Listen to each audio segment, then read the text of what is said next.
जय हिंद मेरे प्यारे साथियों, मैं आपका प्यारा भाई राहुल कुमार आपके अपने YouTube channel JMS coaching centre Bhagwanpur पे स्वागत करता हूं।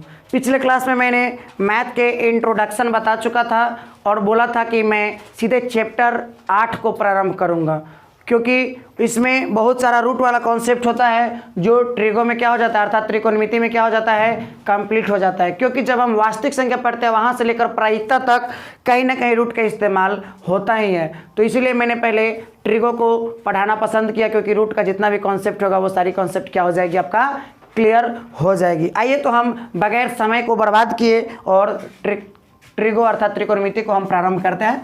जो आपका 8वां चैप्टर है वो है त्रिकोणमिति, अर्थात इसको बुक लिखता है त्रिकोणमितीय अनुपात एवं सर्वसमीकाएं, इसे हम इंग्लिश में कहते हैं trigonometric ratios and identities. Trigonometric ratios and identities. तो आइए हम इस चीज को समझते हैं। देखिए, त्रिकोणमिति जो है नॉर्मली समकोण त्रिभुज पे आधारित है। किस त्रिभुज पे? समकोण। देखिए, समकोण त्रिभुज क्या होता है? यही होता है आपका समकोण त्रिभुज। ये होता है आपका समकोण त्रिभुज। इसका नाम मैं दे रहा हूं ए, बी और सी। यहां जो कोण बनता है वो 90 डिग्री, इसी को समकोण कहते हैं। समकोण त्रिभुज बता दे रहा हूं क्या होता है। तो समकोण त्रिभुज क्या होता है कि जिस त्रिभुज का एक कोण समकोण हो, अर्थात 90 डिग्री। देखिए, ये कोण जो है सो 90 डिग्री है। क्या हुआ बाबू? तो ये क्या हुआ? 90 डिग्री, अर्थात ये क्या है? समकोण है। ठीक है, तो ध्यान दीजिएगा। एक और मैं इसमें फिगर बनाता हूं, सेम वही वाला फिगर मैं यहां बना रहा हूं, ए बी सी, और ये वाला जो है वो क्या हो गया? समकोण हो गया। समकोण देखिए, किसी भी परिरेखा पे जब कोई खड़ी रेखा आकर गिरती है तो यहाँ पे जो कोण बनता है वो 90 डिग्री अर्थात समकोण बनता है। देखिए, परिरेखा थी, खड़ी रेखा गिरी, 90 डिग्री अर्थात समकोण बना। परिरेखा थी, खड़ी रेखा गिरी, यहाँ पे समकोण बना, अर्थात क्या डिग्री? 90 डिग्री बना। अब ध्यान दीजिएगा, इस आप यदि दोनों फिगर को समझ गए तो त्रिकोणमिति का जो बेस है, यही बेस है आपका। बेस जो है सो स्ट्रांग हो गया। और ये नहीं समझे तो आप घसीटते रह जाइएगा, लेकिन आपको त्रिकोणमिति समझ नहीं आएगा। इसलिए इस बेस को ध्यानपूर्वक, सावधानीपूर्वक, ध्यान से इस चीज को आप देखिए। ठीक है, देखिए इसमें क्या होता है। कोण बनता है एक ठो, इसमें नीचे कोण बनेगा और इसमें इस फिगर में ऊपर कोण बन रहा है। कोण कहने का मतलब क्या है? कोण कहने का सेंस क्या है? कोण कहने का सेंस है अल्फा बीटा थीटा गामा, ये सारी कोण का नाम है। कोण ये सब बनता है। जैसे इसमें मैंने थीटा कोण यहाँ ले लिया और इसमें जो थीटा कोण मैंने लिया यहाँ ले लिया थीटा। ठीक है, ध्यान दीजिएगा। सभी लोग जानते हैं कि यहाँ पे लंब होता है। मैं पढ़ा रहा हूँ आपको, जानिए।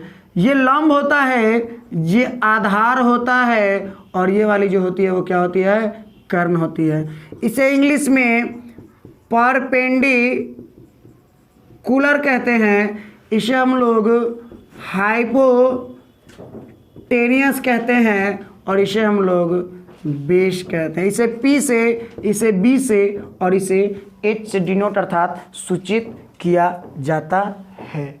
तो देखिए, इसमें भी कहेगा कि सर जब यहाँ इसमें देखिए फिगर तो सेम है तो यहाँ लंब हुआ, तो इसमें भी यहाँ लंब कर दीजिए, लेकिन ऐसा नहीं होता है। इस फिगर में लंब जो होगा आपका वो यहाँ होगा, आधार जो होगा यहाँ होगा, और कर्ण जो होगा वो कर्ण आपका यहाँ होगा।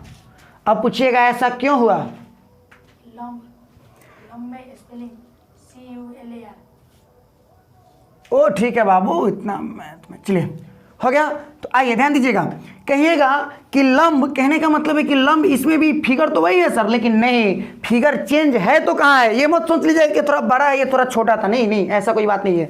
फिगर में चेंजिंग यहाँ है कि इस फिगर में जो कोण था वो नीचे बन रहा था, लेकिन इस फिगर में जो कोण बन रहा है वो कहाँ बन रहा है, ये कोण ऊपर बन रहा है, इसीलिए लंब और आधार चेंज हुआ। कर्ण हमेशा वही रहता है, चेंज होता है तो लंब और आधार चेंज होता है। तो ध्यान देना जरा कि यहाँ लंब यहाँ है, आधार यहाँ, इसमें आधार यहाँ, यहाँ लंब।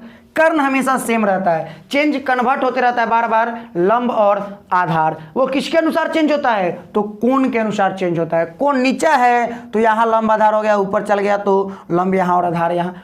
तो आपका प्रश्न है क्या इसे रटना पड़ेगा, तो नहीं, मैं किस लिए हूँ, रटना पड़ेगा। तो मैं इसे आप लोगों को आसानी से मैं समझाने का प्रयास कर रहा हूँ। ध्यान समझिएगा, लंब, कर्ण और आधार के बारे में जरा ध्यान से समझिएगा।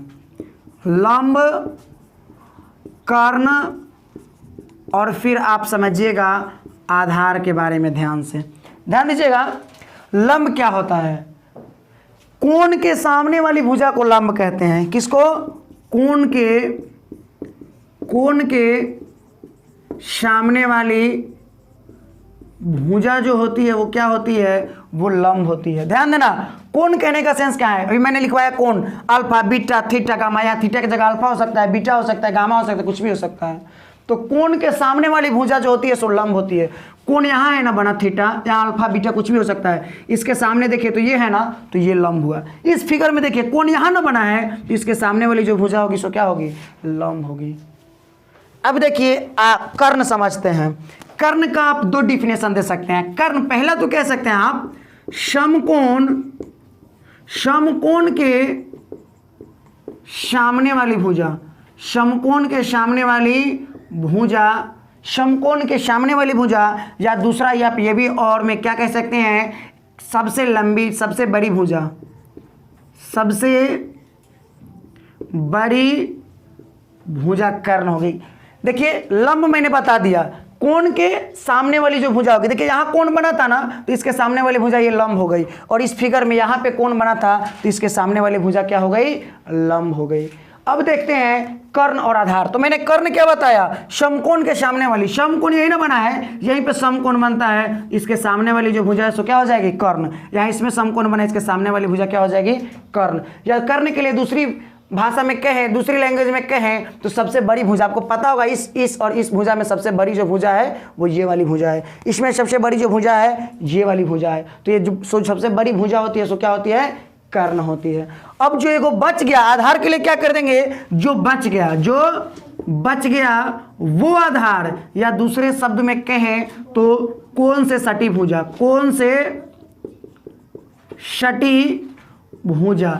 जरा देखिए तो कोण यही ना था, तो इससे सटी भुजा। तो आपका प्रश्न हो कि सर ये भी सटी है और ये भी सटी है, तो बाबू ये तो आपको पता चल गया ना कि जो सटी है वो कर्ण है, और ये जो है ये सटी है वो क्या हो जाएगी, आधार। या फिर आप कह लीजिए कि जो दो को लंब और कर्ण पकड़ लिए और जो बच गया सो क्या हो गया, आधार हो गया। कर्ण हमेशा वही रहता है, सबसे बड़ी भुजा कहिए या फिर 90 डिग्री के सामने वाली भुजा कहिए, लेकिन आधार और लंब में चेंजिंग होता है। तो लंब क्या होता है, कोण के सामने वाली भुजा, कोण यहाँ बना तो ये लंब, और इसमें यहाँ बना तो ये लंब, और बाकी जो बच गया सो क्या हो गया, आधार। या फिर कहिए कोण से सटी भुजा जो होती है आधार होती है। तो आपका प्रश्न उठेगा कि सर कोण से सटी दो भुजा है, तो एक भुजा तो आपको पता ही है, एक भुजा जो है सो क्या है, कर्ण है, तो यही भुजा ना बाकी सटल है, तो ये क्या हो जाएगी, आधार। इसमें भी देख लीजिए, कोण के सामने वाली भुजा लंब, समकोण के सामने वाली भुजा अर्थात 90 डिग्री के सामने वाली भुजा क्या हो जाएगा, कर्ण, और एक जो बच गया वो क्या हो गया, वो आपका हो गया आधार। तो बस यही लंब, कर्ण और आधार आपको समझना था बस। तो आशा करता हूँ आज का ये क्लास आपको पसंद आया होगा। तो फिर अगले मिलते हैं फिर हम नेक्स्ट क्लास में इसी नए जोश और जुनून के साथ। तब तक के लिए जय हिंद, वंदे मातरम।